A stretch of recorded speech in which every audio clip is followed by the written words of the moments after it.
Hello, and welcome to this journey through one of the scariest cases ever recorded. It takes place in the remote hollows of West Virginia. Just before we start, please leave a comment telling me where you are and what time you heard this story. We want to know where these written accounts come from and what time of day or night they arrive. The mountains of Pocahontas County experienced an unusually harsh winter in 1915, with temperatures that hadn't been seen in the area in almost 30 years. It snowed sporadically all through November until the hollows and ridges were buried under drifts that reached the eaves of the smaller cabins.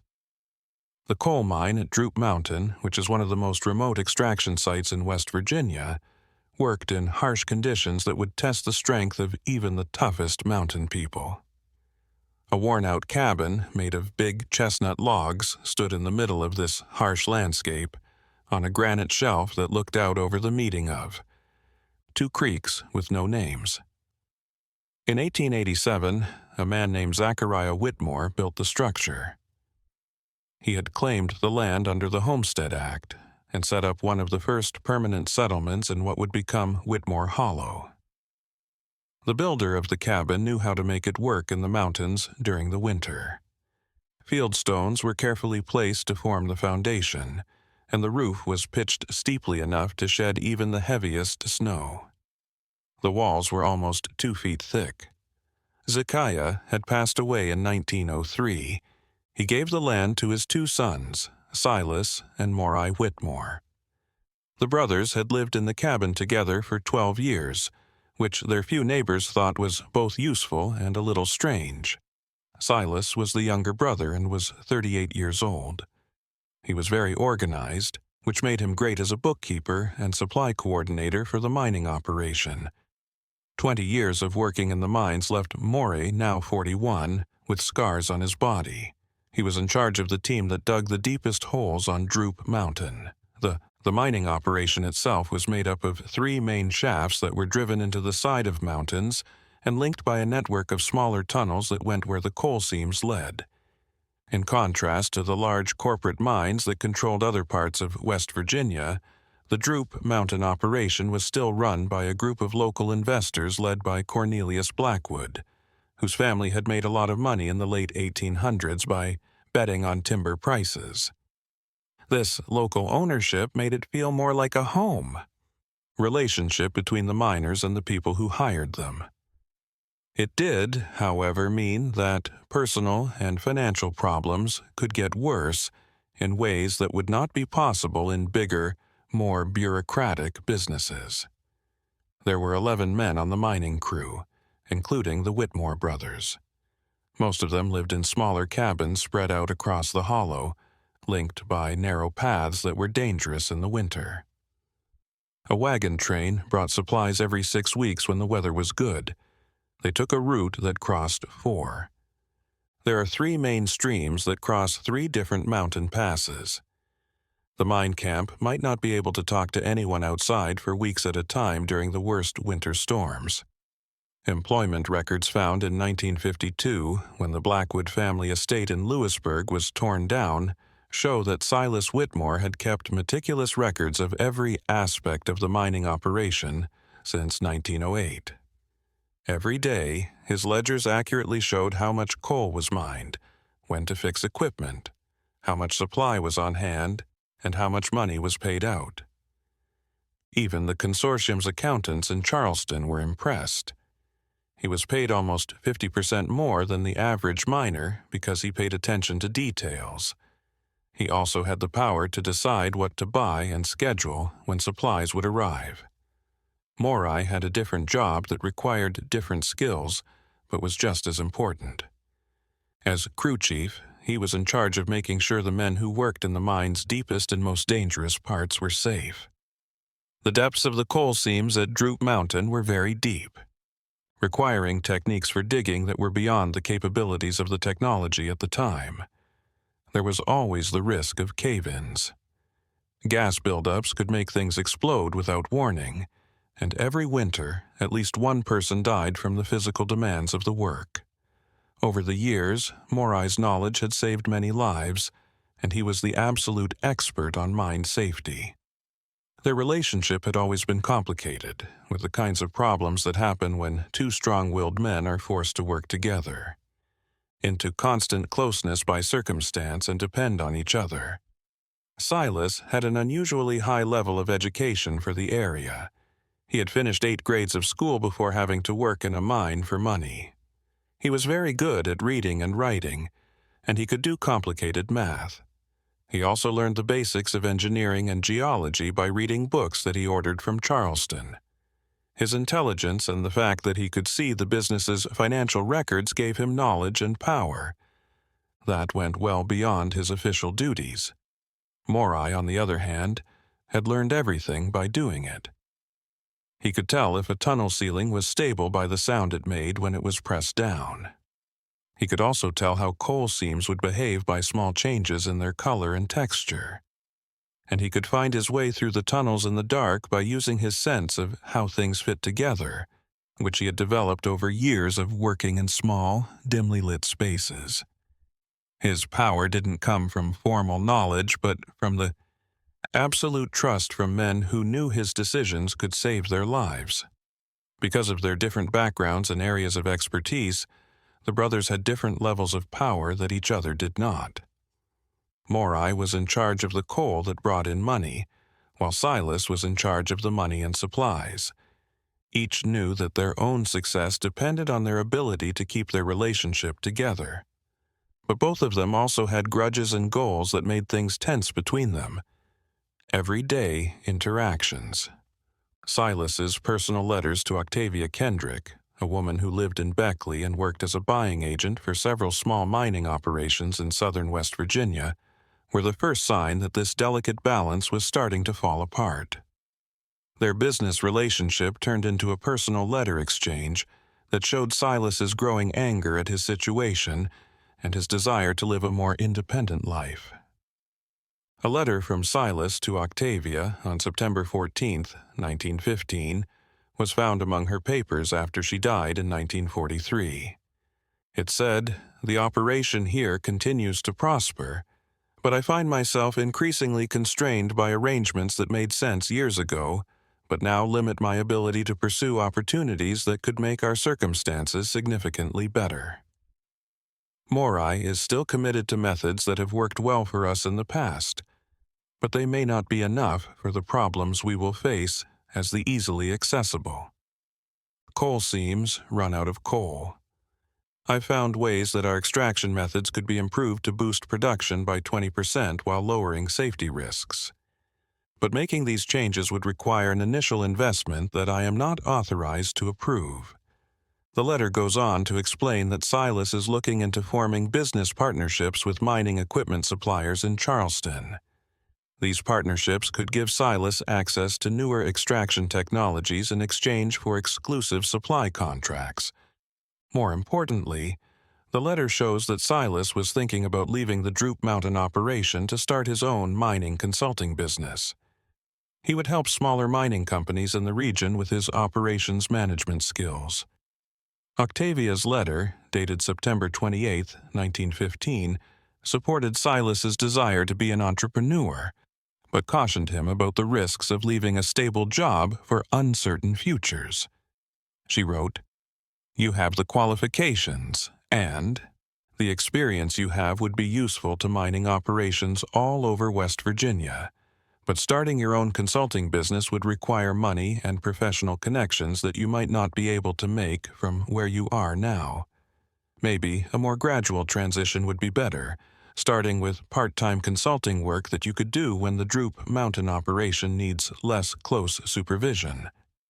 By the fall of 1915, Silas was growing more unhappy with his situation and was actively planning changes that would fundamentally change the way the Whitmore brothers worked together. However, there is no evidence in the correspondence that he had discussed these plans with Maury, which suggests that he was planning to give his brother an ultimatum instead of trying to find a way for them to work together to solve their different interests. The West Virginia Department of Commerce's investigation into historical mining practices revealed more sources of tension within the Droop Mountain Consortium. Coal prices had changed a lot throughout the year because of transportation problems caused by labor disputes on the railroads that linked West Virginia mines to markets in eastern cities. These price changes had created chances to make more money, but they had also put pressure on the consortium too. Cornelius Blackwood's letters to other consortium members, which were kept by attorney Hamilton Cross and found during probate proceedings in 1961, show that the investors were getting more and more worried about their ability to compete with bigger mining operations that had better equipment and better ways to move goods. In a letter from October 5, 1915, Blackwood wrote, "Our production costs per ton are rising dramatically. We can stay competitive, but we can't make as much money during times of high demand because we can't react quickly to changes in the market. We must either spend a lot of money on new equipment or accept that our business will slowly lose market share to bigger, more flexible competitors." The financial stress Blackwood wrote about led to talks about selling the Droop Mountain operation to a bigger mining company, which would have put people out of work and taken away their way of life. Cross's files contain meeting minutes that show that the talks had gone so far the preliminary valuations had been done, and potential buyers had been identified. However, the sale negotiations had been put on hold until November 1915, when a full audit of the operation's assets and production capacity was set to begin. This audit would require a close look at all financial records, production logs, and equipment. Silas was in charge of keeping all the records for the business, so if any mistakes or inconsistencies were found during the audit, they could lower the sale price by a lot, or even stop the deal from happening at all. The stress of making sure that all the paperwork was correct and complete added to Silas's already heavy workload. He wanted to pursue independent opportunities, but also had to keep the business running every day. Morai's view on these events can be guessed from what surviving members of the mining crew said years later. In 1956, Hiram Toiver, who had worked as a shaft excavator under Morai's supervision, was interviewed by a researcher from West Virginia University who was collecting oral histories of early mining operations. Toiver said that Morai had become more irritable in the fall of 1915, acting in ways that were not typical for a man known for his calmness. As Toiver said, Morai would sometimes come out of meetings with Silas looking visibly angry, but he never told the crew what they had talked about. More importantly, Toiver saw that Morai had started working longer hours and pushing the excavation teams to keep up production levels, which meant taking unsafe shortcuts with safety procedures. When crew members complained about these practices, Morai responded in a way that wasn't typical of him, and he was very strict and threatened to fire anyone who disagreed with his decisions. The brothers' growing anger reached a boiling point in the first week of November 1915, but no one else in the hollow knew what the exact nature of their fight was until years later. Silas's last letters to Octavia Kendrick are the only records of their fights from that time. They show a man under a lot of emotional stress who was making choices that would affect the rest of his life. In a letter dated November 8, 1915, Silas said, "The situation here has become untenable, and I fear that delaying decisive action any longer will lead to consequences that can never be undone. Morai and I have reached fundamental disagreements about the future direction of the operation, and it has become clear that our partnership cannot continue as it is. I have decided to go ahead with my plans for independent consulting work, even though he objects. The new owners are expected to bring their own management staff, so I won't be needed anymore after the end of this month's lease." This letter was the last thing Octavia Kendrick heard from Silas Whitmore. When she didn't get her weekly letter by November 20th, she first thought it was because of bad weather in West Virginia, which often caused mail delivery problems. But when she still hadn't heard anything by December 1st, she knew it wasn't Silas Whitmore. To find out what was going on with Silas, she sent a telegram to the nearest telegraph office in Marlington. The telegram was delivered to the Droop Mountain mining camp on December 3, 1915, and was read by Mart Whitmore. The telegraph operator's records, which are kept in the Pocahontas County Historical Society's files, show that Mart's response was short and vague. Silas departed for Charleston business indefinite duration stop will forward. Stop M. Whitmore. This telegram was the start of one of West Virginia's longest-running missing person cases. It would be almost 40 years before the full scope of the mystery became clear. Octavia kept sending requests for information about Silas's whereabouts, but she heard nothing else from anyone at Droop Mountain. Her attempts to get in touch with Cornelius Blackwood directly as the consortium leader were unsuccessful. He got very sick in the winter of 1915-16 and died the next spring before getting well enough to work. The potential buyers hired a team of accountants from a Charleston firm to do an audit of the Droop Mountain operation. However, Silas's absence made the process much more difficult because they didn't have access to the detailed records that Silas kept. Mart tried to help the auditors, but his knowledge of the operations made it impossible for him to do so. The complicated financial records that Silas kept were not part of the production processes. An audit report from February 15, 1916, found in the records of the Charleston accounting firm during an investigation in 1959, said that there were several big differences between the recorded production numbers and the actual coal output, which could be checked by shipping records and customer receipts. The auditors came to the conclusion that either the record-keeping systems were fundamentally flawed or Silas was lying about them. A lot of coal was taken out of the ground and sold without permission, according to the executive summary of the audit report. It said, "The absence of Mr. S. Whitmore, who was the operation's main bookkeeper and kept all production records, has made it impossible to resolve discrepancies that total approximately 2,400 tons of coal over the 18-month period ending October 1915. It's possible that these differences are due to mistakes in measuring, transportation losses, or, if there isn't enough paperwork, these things could also be signs of theft or sales that weren't authorized, which would be a big financial risk for anyone who bought them." When these mistakes were found, the sale negotiations ended because no buyer was willing to take on the responsibility of possible losses of an unknown size. The original consortium continued to own and run the Droop Mountain operation, but with a lot less money and a lot fewer people working there. In the spring of 1916, there were only 4 miners left working, and output had dropped to less than 30% of what it had been the year before. The actions of Mart Whitmore during this time were written down in the diary of Ezra Beckwith, who drove a supply wagon and delivered supplies to the mining camp every day in 1916.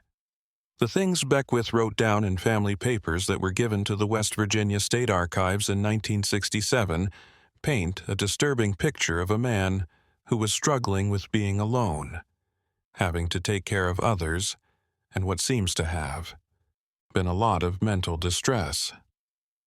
Beckwith arrived at the mining camp on March 22, 1916, to find Mart standing alone at the entrance to the main shaft, talking to someone who wasn't there, according to a journal entry. When Beckwith walked up to Mart to let him know he was there, Mart seemed surprised to see him and told him that he had been talking with Silas about production schedules, even though his brother had been away for a long time. Mr. M. Whitmore, Beckwith writes in his diary next, "He seemed to have lost a lot of weight since my last visit, and the way his clothes hung on him suggested that he wasn't eating well, not just normal seasonal changes. What was more worrying was that he insisted that his brother was still involved in planning the operation, even though he admitted that Silas was away on consortium business for a short time. When I asked Mr. Whitmore how long this business trip would last, he got angry and said I was questioning his right to speak for an operation." As 1916 went on, the wagon driver's observations of Mart's worsening over time showed that he was getting worse. Beckwith noticed that by summer, Maury had started setting two places for meals, taking care of his brother's things as if he thought Silas would come back soon, and getting angry when told that Silas hadn't been seen in months. The most disturbing thing about Maury was that he would talk in great detail about mining operations while talking to empty spaces as if they were people, getting instructions and advice from a companion that you can't see. During 1916, the remaining miners slowly left the operation. They found work with bigger mining companies that offered more stable working conditions and regular pay. By fall, Maury was the only person left in Whitmore Hollow. He lived alone in the huge chestnut log cabin and sometimes tried to get coal out of the rapidly flooding shafts. When Ezra Beckwith stopped delivering supplies, he was completely cut off from everyone else.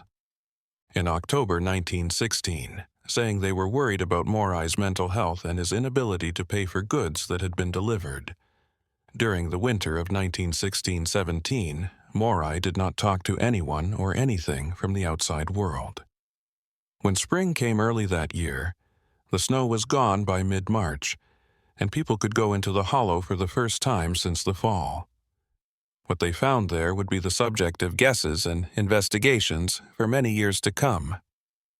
A timber surveyor named Jeremiah Hoskins, the first person from outside Whitmore Hollow to visit after the winter, was a worker for a lumber company that wanted to buy the right to cut down trees in the forest around the abandoned mine. His letter to his boss, dated April 8, 1917, and kept in the company's records, says that he found the cabin occupied but badly neglected. Hoskins says that when he knocked on the door, Maury answered, but she seemed confused about the time and reason for the visit. He had lost. He put on a lot of weight over the winter, and his appearance suggested that he had been living in rough conditions for a long time.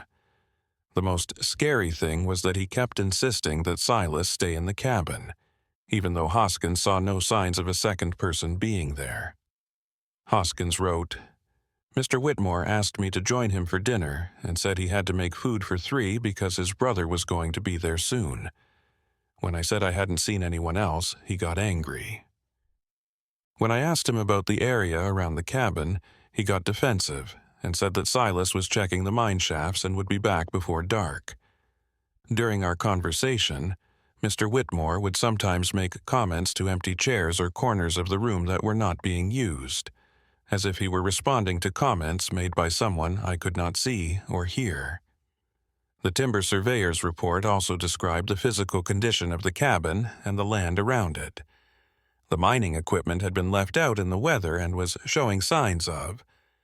The mine shafts were partially collapsed and filled with debris and standing water, making them completely inaccessible. Most importantly, Hoskins saw that the small cemetery where Zachariah Whitmore had been buried in 1903 showed signs of recent excavation, though he couldn't see any signs that other people had been buried there. Hoskins stayed in the hollow for 2 days, doing his timber survey and writing up reports on the condition of the mining infrastructure for his boss. During this time, he observed Maury's daily activities, which included making meals for many people, storing leftovers, and having long conversations with friends who were not present. On both evenings, Hoskins noticed that Maury spent a lot of time in the area around the cemetery, seemingly having conversations with people he couldn't see while occasionally pointing to the disturbed ground. The surveyor's final report suggested that. Against purchasing the timber rights, citing concerns about the legal complications that might arise from Maury's apparent mental instability and the uncertain status of the property's ownership. However, Hoskins also noted his intention to report his observations to county authorities, as he believed Maury required medical attention that was unlikely to be available in his current isolated circumstances. Sheriff Amos Keeterman of Pocahontas County received Hoskins' report in late April 1917 and did his own investigation during the first week of May.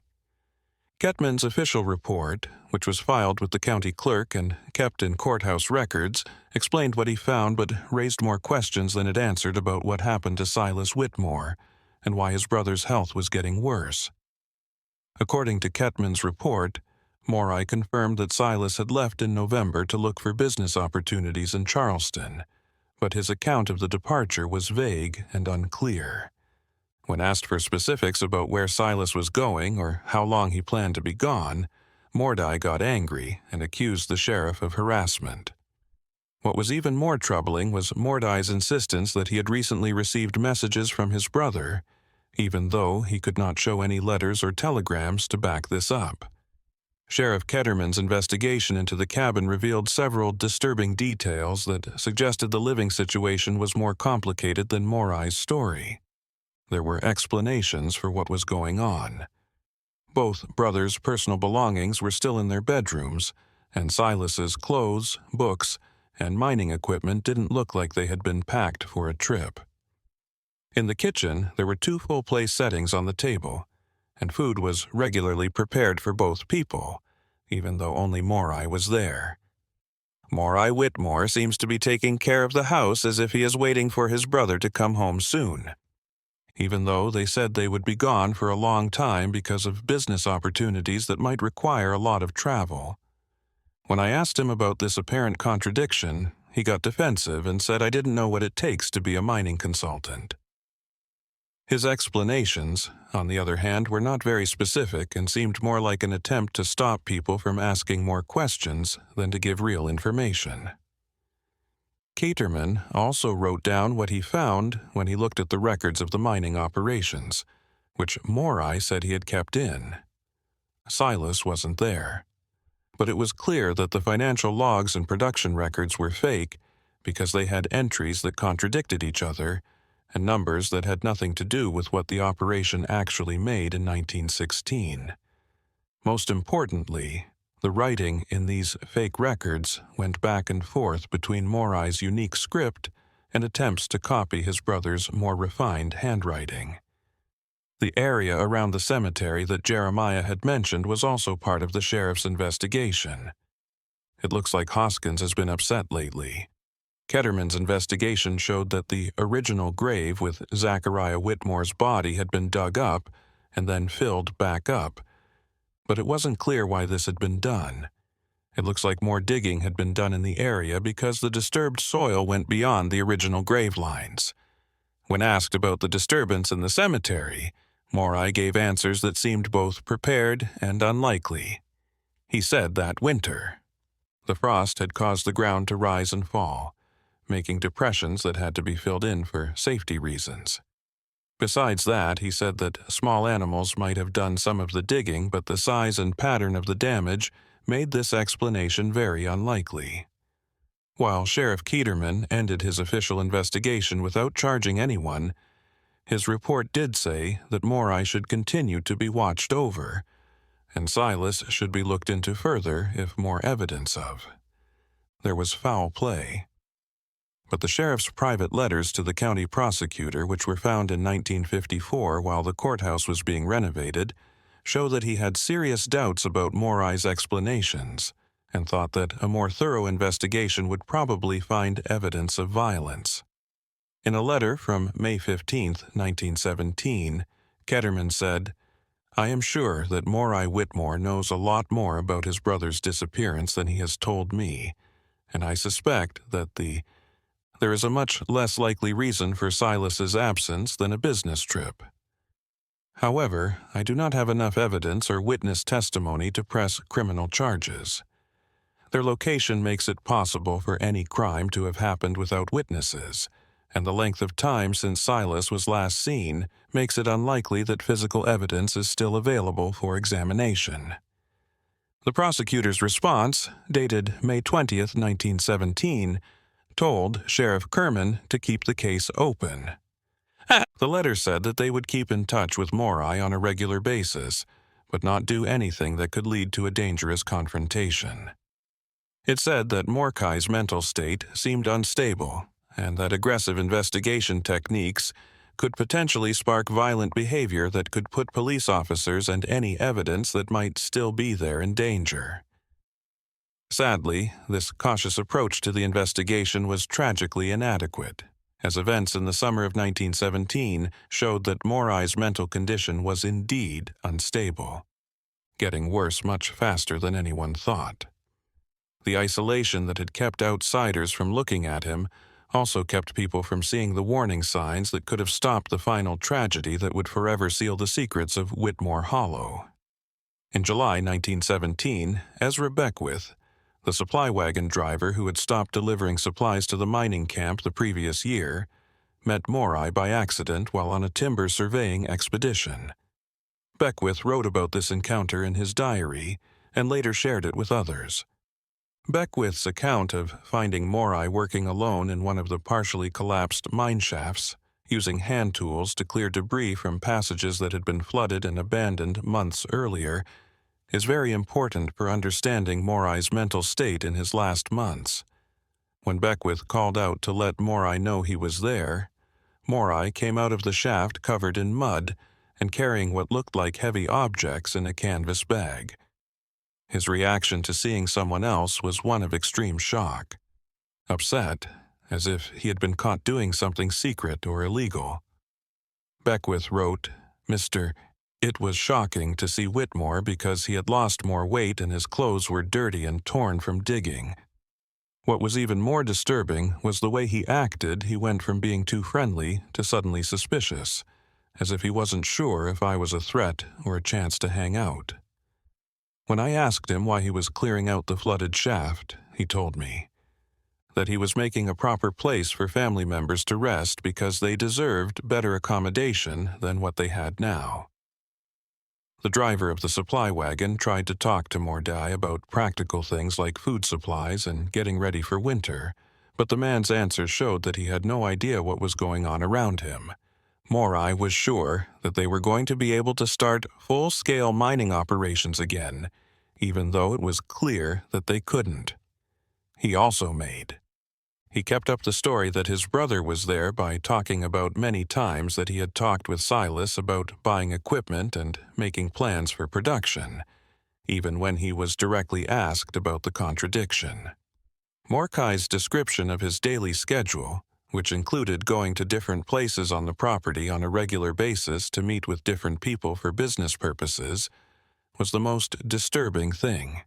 It looks like these meetings were full of in-depth talks about mining operations, financial planning, and family things, even though Beckwith saw no signs that anyone else was living in the hollow besides Mordai. Beckwith left after this short meeting with Mordai, convinced that the creature was dangerous to himself and maybe even to other people who might happen upon his lonely life.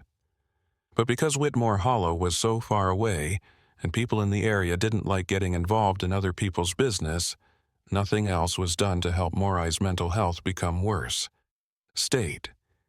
In October 1917, an early winter storm trapped Morai in the hollow, with not enough food and no way to get help. This was the start of the last part of the Whitmore family story. The storm lasted almost 2 weeks and dumped an unprecedented amount of snow. It also made conditions that would have been difficult for even mountain residents who were well prepared. For someone in Morai's bad mental and physical health, staying alive would require skills and resources that he no longer has. Taken over. The timber surveyor, Jeremiah Hoskins, first wrote down Morai's condition the previous spring.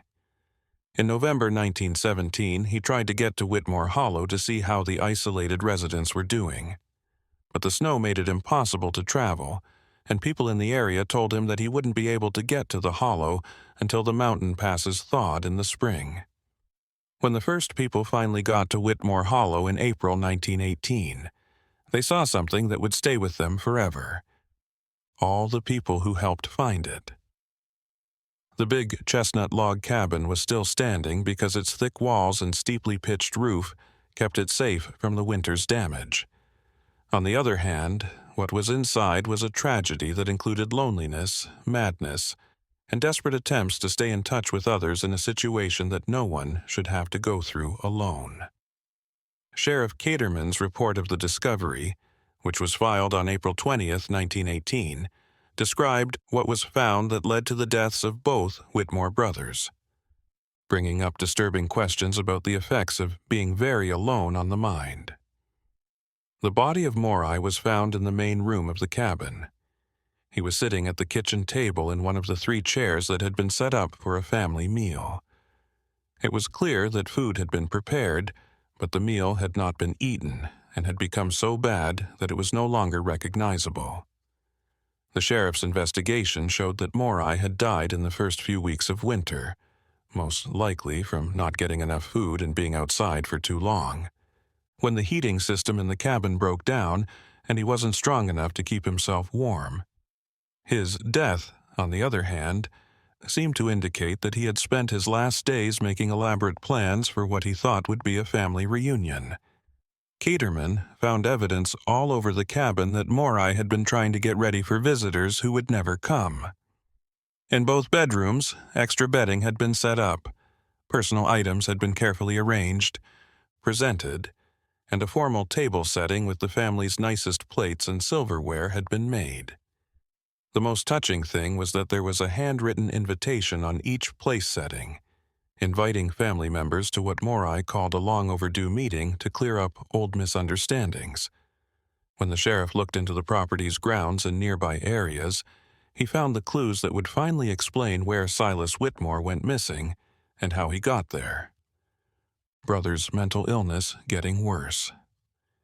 In the area around the cemetery where other visitors had seen evidence of digging, Caterman found evidence of several burial sites that had been carefully kept up, even though the winter weather and poor soil conditions made it hard to do so.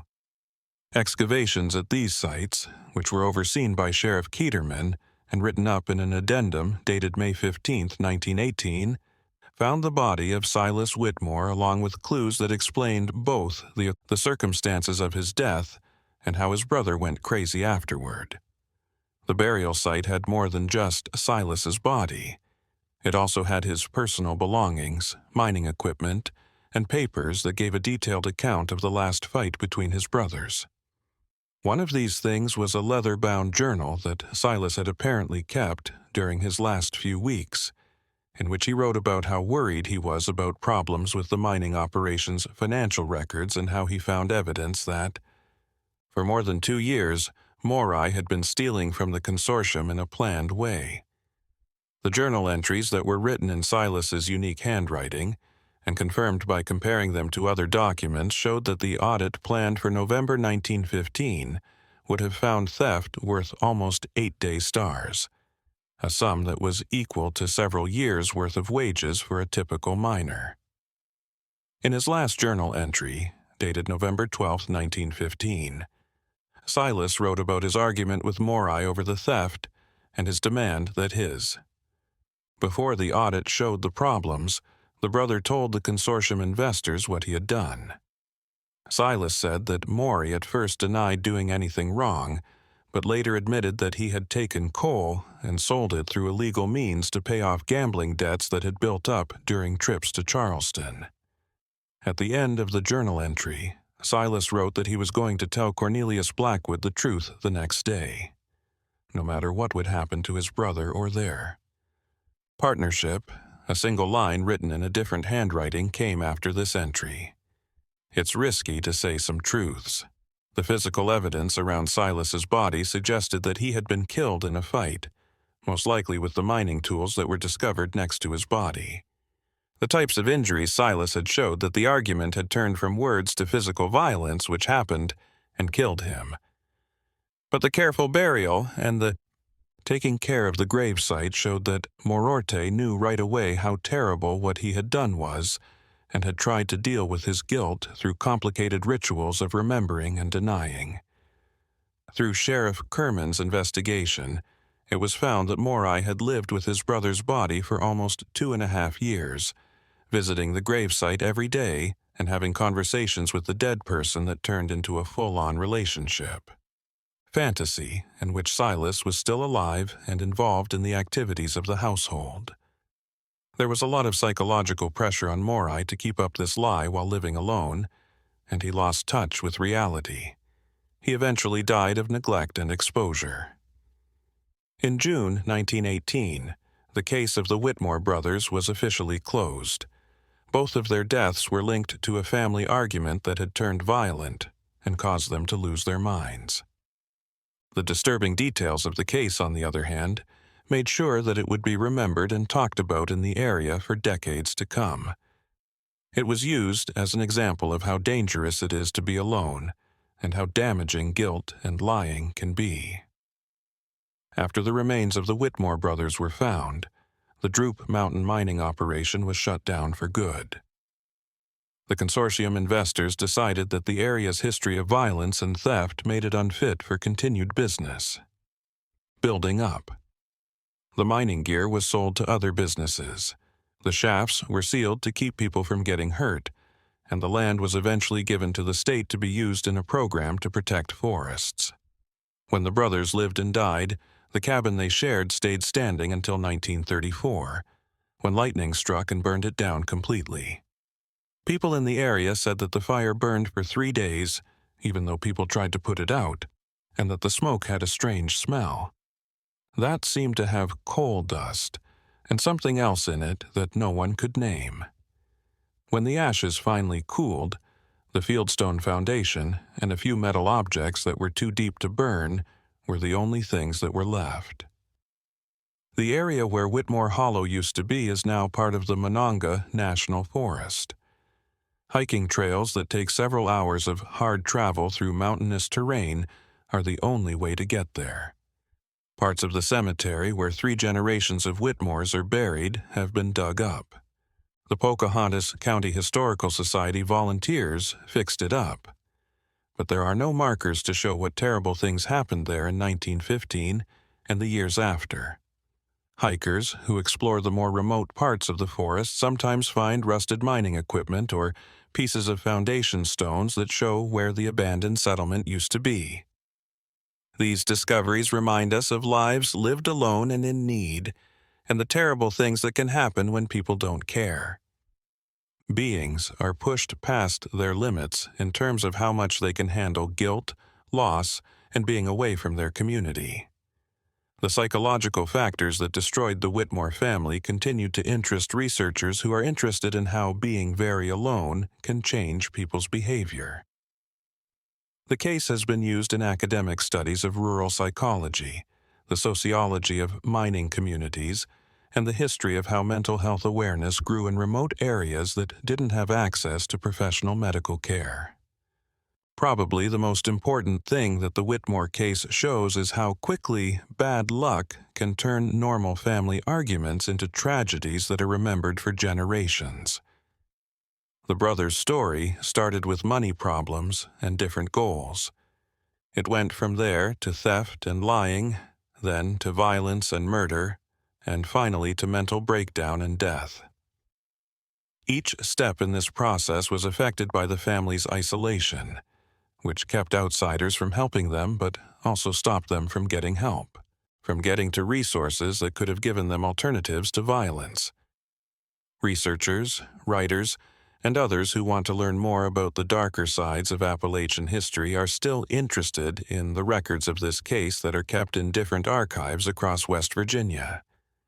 This documentation gives an unusually in-depth look into the psychology of guilt and how being very alone can make the effects of choices worse, making personal problems into tragedies that affect whole generations, that leave scars on the land and in people's memories of the area that will never go away. In the end, Silas and Morai Whitmore's story shows that the mountains of West Virginia hide many secrets, some of which are too upsetting to forget or find an easy way to explain. The hollow where they lived and died is now wild again, but the tragedy they went through is still heard in the forests and in the minds of people who know that being alone can be both a safe place and a trap, depending on what demons a person brings with them when they run away from the night.